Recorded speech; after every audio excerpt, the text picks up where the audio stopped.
Buenos días, chicos, ¿qué tal estáis? Espero que muy bien. Bienvenidos a este nuevo vídeo correspondiente a la novena semana de nuestras clases a distancia para nuestro curso de español en el nivel de cinquième. Aujourd'hui, nous allons finir notre séquence 4, Masterchef Junior Me gusta cocinar. Mais avant de finir et avant de vous parler des examens, nous allons faire notre juego de puntos positivos y negativos para repasar un poco qué hemos hecho. Primera pregunta. ¿Cómo se dice en español?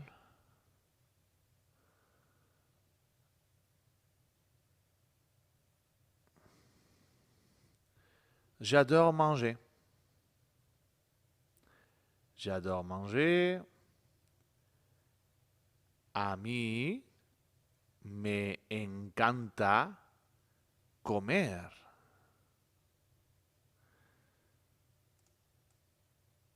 Deuxième question. Comment on dit en espagnol? Je déteste les légumes. Yo aborrezco la verdura. Troisième question. Comment on dit en espagnol le pomme de terre? La patata.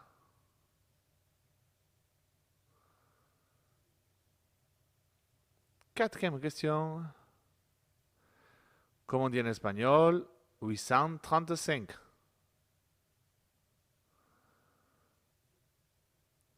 835. Et la dernière question.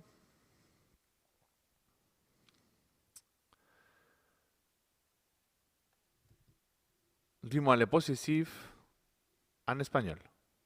Tous. Mi, mis, tú, tus, su, sus. Nuestro, nuestra, nuestros, nuestras. Vuestro, vuestra, vuestros, vuestras. Su, sus.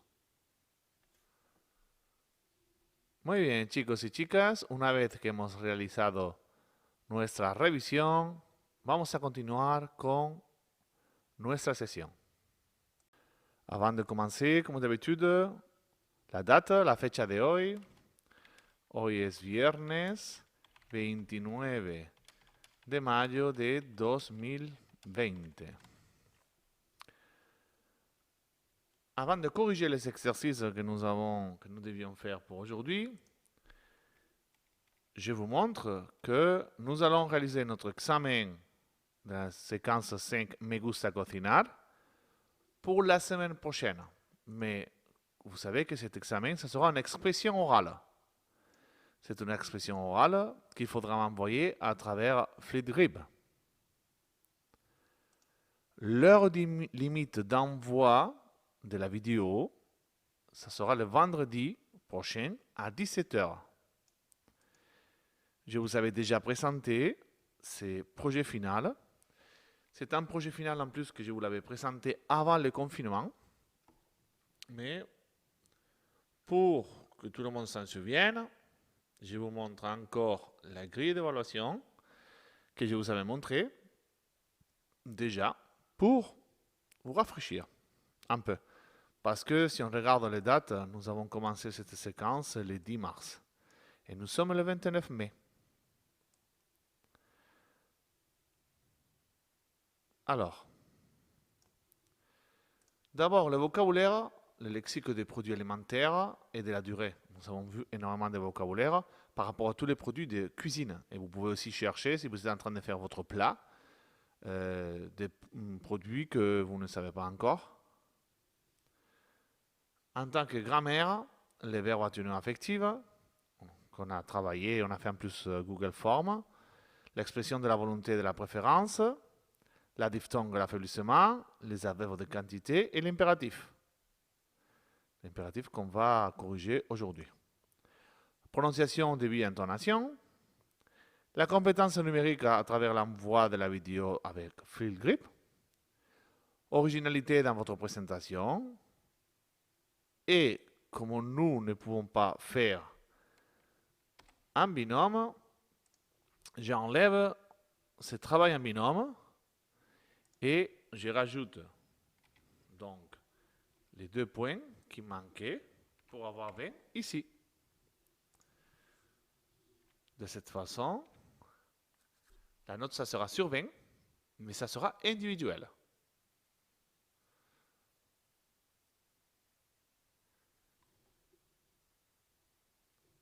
Durée minimum 1 minute 30, maximum 2 minutes. J'enlève par personne parce que ça sera individuel. Si vous utilisez une feuille pour lire votre expression orale, ça sera une pénalisation de 3 points. Et si vous coupez la vidéo ou vous la modifiez, vous perdrez 5 points. Je vous avais déjà aussi dit que comment savoir enregistrer cette vidéo. Vous avez tout dans un tutoriel sur Castellano para Todos. Là, vous avez le tutoriel Flipgrid, mi proyecto final, pour pouvoir voir correctement comment il faut le faire. Comme ça sera individuel, je prends le groupe qui s'était fait et je ne change pas, c'est-à-dire que Jibril va faire les churros et Ethan fera aussi les churros, mais chacun chez soi. Eliès, la paella, et Jules, la paella, mais chacun chez soi. Flavien, Riyad, Thibaut, la tortilla de patatas, mais chacun chez soi. Julie, gazpacho, Natalia, gazpacho, chacun chez soi. Emma, el pulpo, et Isalina, el pulpo a la gallega, chacun chez soi. Donc je laisse les plats, mais bien sûr de façon individuelle.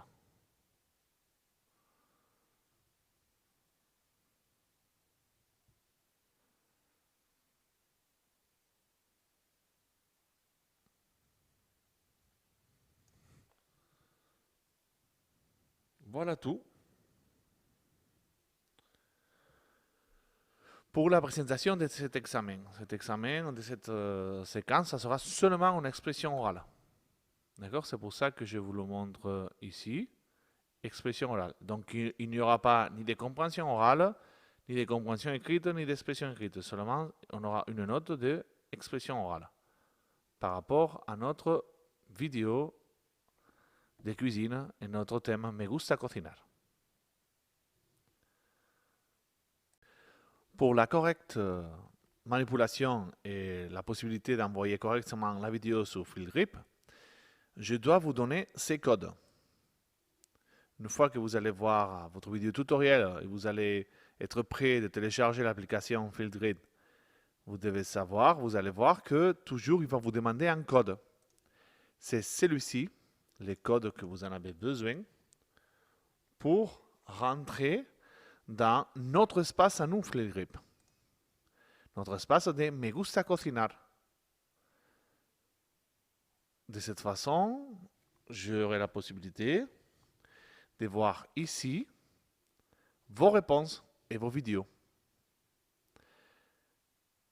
Encore une fois, la vidéo doit être un maximum de 2 minutes. Le système, le programme est fait de telle façon que si vous faites plus de 2 minutes, il se coupe automatiquement. Vous ne pouvez pas enregistrer plus de 2 minutes. Mais comme vous voyez, en tant que professeur, j'en ai beaucoup de Flipgrid. Parce que je travaille avec Flipgrid, avec tous les niveaux, avec les 4e, avec les premières, avec les 3e, avec les secondes. C'est pour cela qu'il vous faut les codes que je viens de vous donner pour bien rentrer et stocker votre vidéo dans cet espace-là. Voilà, une fois que je vous ai donné le code, là, oui, on peut continuer. Comenzamos nuestra corrección. Corrección por el TPE, página 59, el número 2. transforme ces phrases en utiliser l'impératif. Exemple, cortar las patatas, corta las patatas. La première phrase, comme vous voyez, le verbe est en infinitif. Vous savez qu'en espagnol, nous avons 3 groupes. Les verbes doivent finir par AR, ER ou IR. Alors, dans la phrase suivante, on voit que le verbe est conjugué, mais il n'y a pas de pronom personnel. Corta las patatas. Ça, c'est la première ordre que nous devons faire pour cuisiner. Nous avons ici plusieurs phrases que vous avez fait. Mezclar los tomates con los pepinos. Mezcla los tomates con los pepinos. Je souligne mezclar, le verbe comme mélanger. Añadir el arroz. Añade el arroz. Je souligne comme vocabulaire añadir, c'est ajouter. Cocer durante media hora. Cuece durante media hora. Je souligne le verbe cocer, cuire. Quand on cuit un aliment. Agregar el limón después de los huevos. Agrega el limón después de los huevos. Agregar, añadir, ajouter. Tous les deux, c'est des synonymes. Et le dernier, poner azúcar en la masa. Pon azúcar en la masa. Je souligne poner comme mettre. Nous venons de faire nos premières phrases en impératif. Comment nous avons fait? Très simple.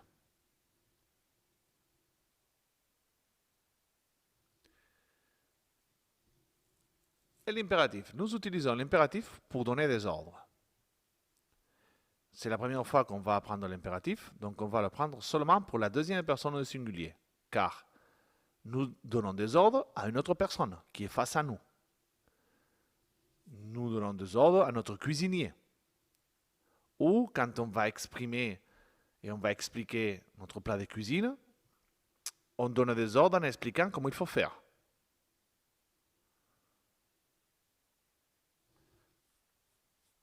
L'impératif a plus de personnes, n'a pas seulement la deuxième personne au singulier. C'est-à-dire, tu peux donner des ordres à plusieurs personnes, par exemple. Mais aujourd'hui, nous allons voir seulement l'impératif pour la deuxième personne au singulier. Alors, une fois qu'on va donner des ordres, vous devez savoir, et là c'est obligatoire, que pour l'impératif, nous n'utiliserons jamais les pronoms personnels. Jamais.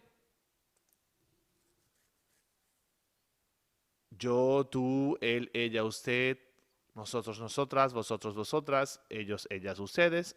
Jamais. Alors, vous pouvez me dire, mais monsieur, avant l'impératif, c'était pas obligatoire. On pouvait l'introduire ou pas, on pouvait l'écrire ou pas, on pouvait le dire ou pas. Vous avez raison, on pouvait le faire. Mais avec l'impératif, jamais. C'est interdit. C'est pour cela que vous voyez ici les phrases. Aucune a les pronoms personnels. Parce que si je l'écris, la phrase est fausse.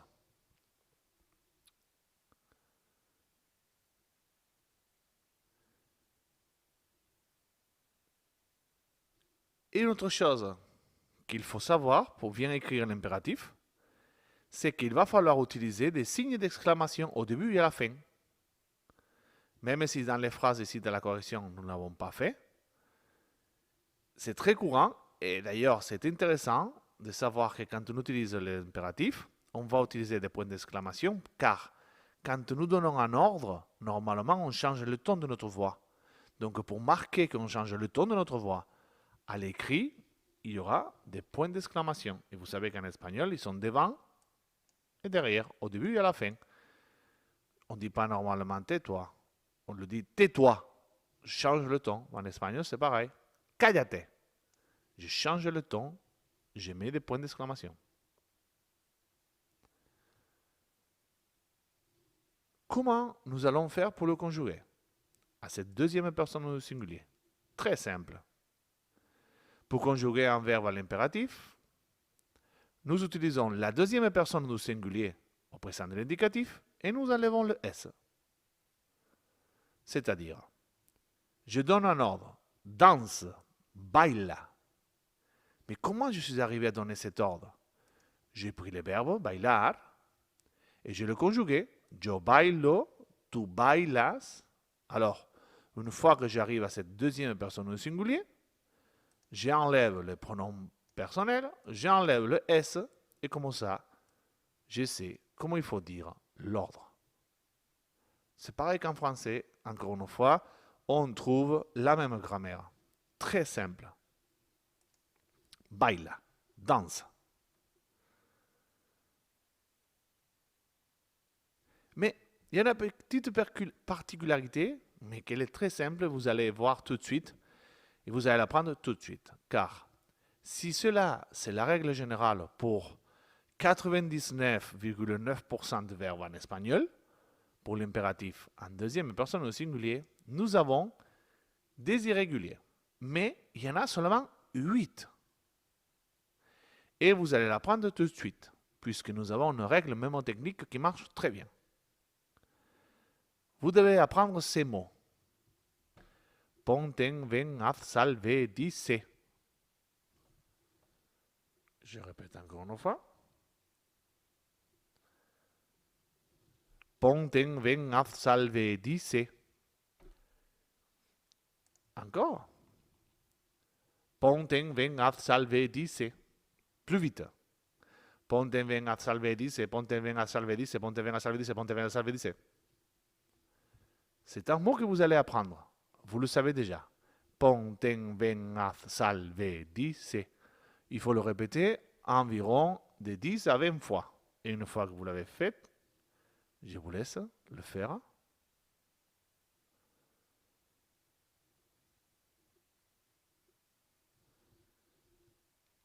Dites-le maintenant. Ponten, ven, haz, salve, dice. Très bien. Vous savez maintenant les 8 irréguliers en deuxième personne au singulier, en impératif en espagnol. Alors, quels sont ces verbes? D'abord, vous devez savoir que le C, il y a un accent. Je vous ai marqué bien en rouge, c'est bien grand. Et ensuite, nous avons pon, c'est l'impératif de verbe poner, mettre. Ten, c'est l'impératif du verbe tener, avoir. Ven, c'est l'impératif du verbe venir, venir. Haz, c'est l'impératif du verbe hacer, faire. Sal, c'est l'impératif du verbe salir, sortir. Ve, c'est l'impératif du verbe ir, aller. Di, c'est l'impératif du verbe decir, dire. Ici, c'est l'impératif de ser, être.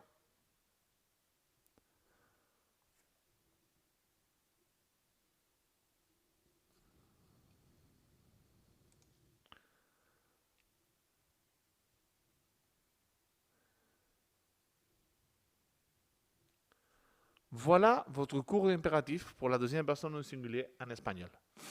Simple et clair. Pour n'importe quel verbe, on va utiliser la deuxième personne au singulier.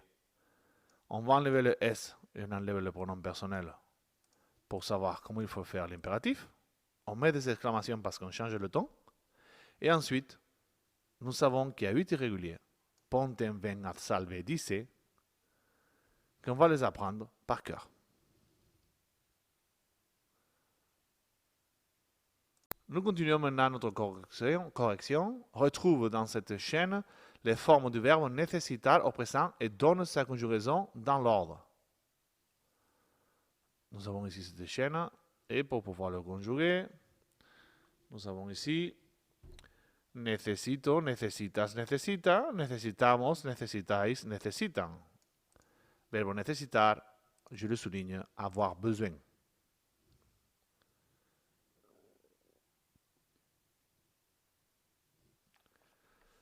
Nous continuons la correction.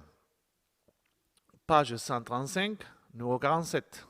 L'impératif tout, donc l'impératif de deuxième personne au singulier. Mais le verbe entre parenthèses à l'impératif. Ah. Poner la mesa. Regardez comment sont les points d'exclamation. Là, il y a quelqu'un qui donne des ordres. D'ailleurs, poner la mesa, pon la mesa, mettre la table. Je connais quelqu'un qui fait ces ordres-là. Hein? Vous aussi, n'est-ce pas?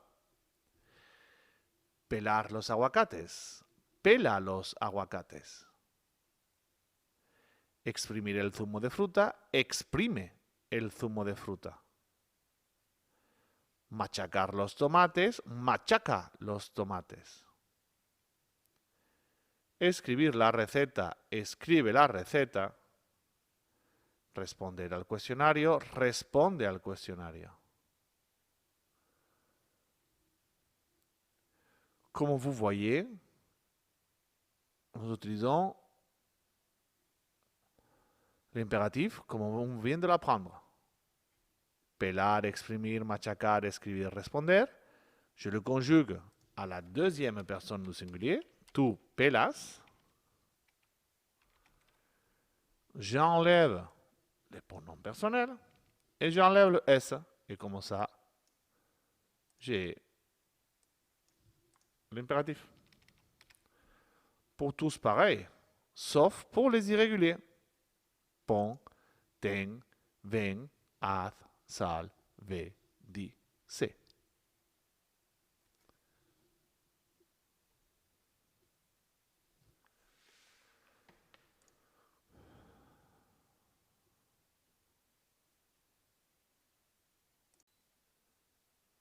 Nous allons aujourd'hui travailler un point de grammaire, l'affaiblissement. Je vous avais parlé déjà et en fait, on l'utilise déjà, vous l'utilisez déjà, mais aujourd'hui, je vais vous donner l'explication et vous allez comprendre pourquoi on a appris comment ça ces verbes. L'affaiblissement, c'est pareil que la diphtongue. C'est-à-dire, c'est des verbes qu'il faut changer une lettre pour la première, deuxième, troisième et sixième personne du verbe. C'est-à-dire l'affaiblissement, c'est aussi des verbes à 1236. Mais, si pour la diphtongue, ce qu'on faisait, c'est on doublait une voyelle, allez, on va le dire, de E à IE, de O à UE et de U à UE. On doublait une voyelle, on l'a changé. L'affaiblissement, on appelle aussi la chute du E. C'est-à-dire, le E était en train de marcher dans la rue, et à un moment donné, la pauvre est tombée, elle s'est carrément cassé toutes ses dents, et il a perdu ses dents pour passer à être un I. C'est pour cela qu'il va y avoir certains verbes que le E de l'infinitif, il faudra le changer par un I pour la deuxième, première, troisième, sixième. Comme pour la diphtongue. C'est pour cela que quand on voit les verbes pedir, qu'on l'a vu déjà, demander, nous conjuguons yo pido, tú pides, él pide, nosotros pedimos, vosotros pedís, ellos piden. La chute du E. Le E passe à I. Ou nous avons un autre exemple. ¿Cómo elegir? Yo elijo, tú eliges, él elige, nosotros elegimos, vosotros elegís, ellos eligen. Le E change par I pour la première, deuxième, troisième et sixième. Mais messieurs, comment on peut savoir si un verbe c'est affaiblissement? De la même façon qu'on sait quand un verbe c'est à diphtongue. C'est-à-dire, au début, quand il va falloir l'apprendre, vous allez le trouver comme ça dans le vocabulaire. Le verbe et à côté E-I. Comme ça, vous savez que c'est un verbe affaiblissement. Et au fur et à mesure qu'on va l'utiliser, vous allez l'apprendre. Il y en a beaucoup moins d'affaiblissement que de diphtongues. Et c'est des verbes qu'on utilise souvent, donc déjà vous êtes en train de l'apprendre. Avant de nous quitter, je voulais vous parler très rapidement, parce que c'est très simple, de l'expression de la volonté, de la préférence que vous devez utiliser dans votre vidéo pour la semaine prochaine. En fait, comme on exprime notre volonté, c'est qu'on veut, avec le verbe querer, vouloir, qu'on a déjà vu. Le verbe querer, regardez comment c'est écrit. Vous savez déjà que si je vous ai écrit ça, c'est un verbe à diphtongue. On l'a déjà vu, querer. Donc, yo quiero comer, je veux manger, est certainement pareil qu'en français. Je vous donne un autre verbe au cas où vous voulez changer. Le verbe préférer, préférer sont transparents. Et je vous ai marqué ça. Vous savez très bien que c'est un verbe alors à diphtongue. Donc, yo prefiero las zanahorias a las espinacas. Je préfère les carottes aux épinards. L'expression de la volonté de la préférence, il n'y a rien de compliqué. C'est tout simplement avoir compris la diphtongue pour savoir que c'est des verbes à 1236. Mais maintenant, ça, vous le savez très bien. Donc, c'est tout simplement le faire est certainement pareil qu'en français. J'exprime ma volonté, ma préférence avec querer, vouloir, y avec préférer, préférer. Muchas gracias, chicos y chicas. Espero que os haya gustado. Os espero la semana que viene para nuestro examen de expression orale. J'ai envie vraiment de voir à tout le monde en train de cuisiner des plats typiques espagnols. Je pense surtout à ces élèves qui n'ont pas envie de toucher certains aliments. Et de quelle façon vous allez être capable de résoudre ces problèmes. Je vous avais dit déjà que vous n'êtes pas obligé de cuisiner. Vous pouvez inventer la façon de le faire. Vous n'avez même pas besoin d'acheter les produits. Vous pouvez les dessiner, vous pouvez les imprimer, vous pouvez être... Faites-vous plaisir et soyez le plus original possible, parce que ça, vous avez vu dans votre grille d'évaluation, que ça sera une façon de tenir compte de vos capacités. Merci beaucoup. Nos vemos la semana que viene. Adiós. Buen fin de semana. Adiós, adiós.